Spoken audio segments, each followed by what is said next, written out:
Bismillahirrahmanirrahim. Assalamualaikum warahmatullahi wabarakatuh.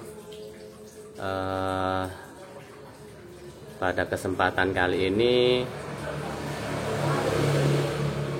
Pak Hanafi ingin menyampaikan kepada kelas PGSD semester 2 yang saya ampu di mata kuliah komunikasi antar pribadi. Jadi di pertemuan kali ini insya Allah kita akan menyampaikan terkait kisi-kisi UTS, yang mana kisi-kisi UTS ini insya Allah dilaksanakan pekan besok. Maka silahkan nanti kalian pelajari, UTS-nya open book, tidak boleh open HP.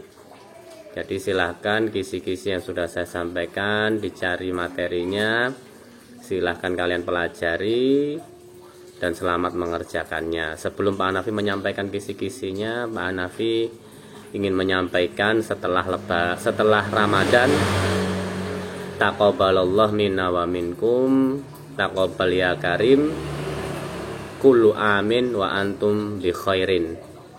Jadi Pak Hanafi meminta maaf jikalau selama mengajar salah kata, salah perbuatan, maka Pak Hanafi minta maaf sebesar-besarnya. Jadi untuk kisi-kisinya silahkan nanti kalian pelajari tentang adanya komunikasi antar pribadi, yang mana ada komunikasi lisan, komunikasi tertulis. Nah itu contohnya apa? Silakan dicari tahu.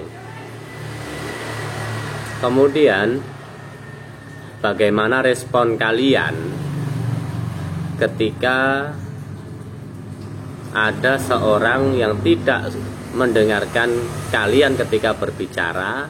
Maka apa respon kalian? Tentu ini pendapat masing-masing.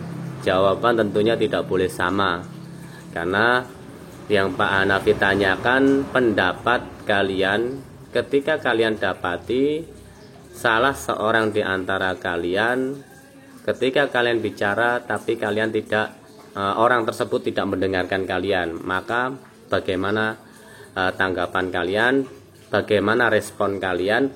Tentu jawaban itu harus sesuai dengan apa yang sudah kita pelajari. Jadi bukan jawaban pendapat ngarang, tapi pendapat kalian berdasarkan apa yang sudah dipelajari dari KAP, dari materi yang sudah dipresentasikan. Kemudian yang berikutnya, yang ketiga, faktor apakah yang mempengaruhi komunikasi itu bisa menjadi efektif atau tidak efektif? Kenapa komunikasi itu bisa efektif? Apa sebabnya? Kenapa komunikasi itu menjadi tidak efektif? Itu apa sebabnya? Jadi bukan jawaban ngawur karangan kalian, tapi jawaban dari materi yang sudah dipresentasikan di kelas, dari materi. Kemudian yang keempat, tentang handphone. Handphone dapat mempengaruhi komunikasi antar individu dalam konteks efektivitas. Nah, pengaruhnya handphone dalam mempengaruhi komunikasi antar individu itu seperti apa? Adanya handphone, adanya ya semacamnya, kemajuan zaman lebih pesat, teknologi lebih baik, tentunya memberikan pengaruh kepada komunikasi antar pribadi, antar individu. Maka apa pengaruhnya? Itu. Kemudian yang terakhir, apa yang bisa Anda lakukan jika terjadi konflik akibat komunikasi antar pribadi yang tidak efektif? Jadi, ketika ada komunikasi antar pribadi berjalan tidak efektif, kemudian terjadi konflik di sana, apa yang seharusnya Anda lakukan? Maka biasakan menjawab dengan pendapat. Pendapat itu berdasarkan sebuah materi.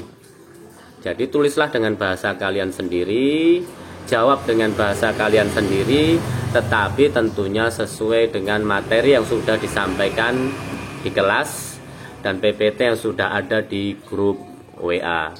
Jadi dari Pak Hanafi mungkin itu kurang lebih cukup. Selamat mengerjakan UTS-nya. Jangan lupa berdoa. Kesuksesan buat kalian semua. Terima kasih.